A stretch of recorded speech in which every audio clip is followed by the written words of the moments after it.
Hello, this is the how-to video on the graduate piece for this course, the artist analysis and activities.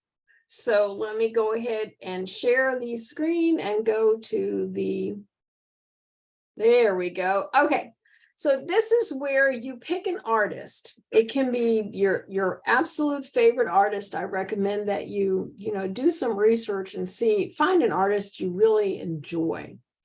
You're going to really research this artist, and then you're going to you're going to actually carry out an activity for teaching pre-K students about the artist and their artistic style. You don't need to video it, and you're the one that's actually going to do the activity. And then you're going to do an activity to teach first grade students about this particular artist. And then you're going to do a third activity for teaching third grade students about the artist and their artistic style. Because when we teach art, it is important to also teach the artists that create the art. We teach about them. We show children what kind of style they used.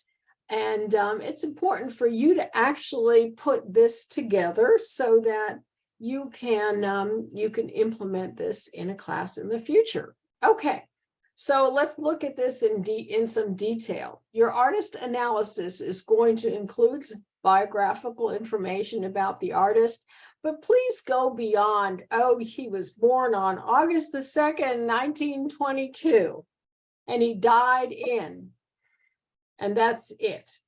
No, we want to know all the interesting goodies about this particular person. Then give us a good description of the artist's work. What kind of work did he or she do? Was it people for the most part, or animals, or landscapes, or still life, water? It all depends. I mean, people have different preferences. And make sure you scan in some photos of that particular artist's work.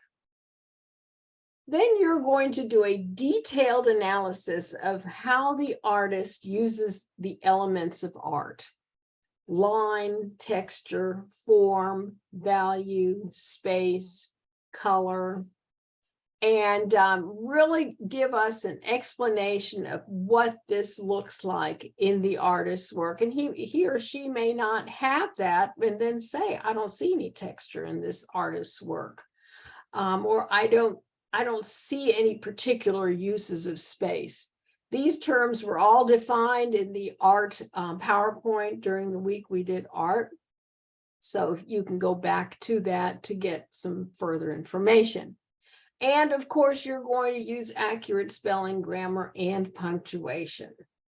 Then once you can conclude your analysis, then you're going to have the activities. There are going to be 3 activities. You're going to write about these. You're going to first give the name of the activity. Then you're going to tell me what Oklahoma academic standards this particular activity meets, and an explanation of why you picked it. How does this particular activity actually relate to that artist's work? Some step-by-step instructions. So I could do the activity next. Make sure you have a materials list, and make sure you include a photo of the activity that you did. Make sure, I want to see your completed activity, and of course, accurate spelling, grammar, and punctuation. You're going to do that 3 times, once for pre-K, once for first grade, and once for third grade, because the activities that you do for pre-K are going to be vastly different than what you would do for third grade. And it doesn't just have to be an art activity. If you want to include maybe some books about the particular author, if you want to have some discussion questions, be sure to include that as well. If you find some good videos about the author, make sure you include that. Whatever information you have about that particular artist will absolutely be helpful to the activity, because it can be a very well-rounded activity. And then there is the grading rubric. for this particular activity. Notice the difference between meets and exceeds is always in the specific details and examples, and photos need to be included of the artist's work. So I'm not familiar with all of them, so make sure that I get to see what they're all about. Then make sure you have a very detailed analysis of the art elements in their work. You notice that's right here in the middle. And then you've got the 3 different sections for the 3 different art activity that you have created and completed.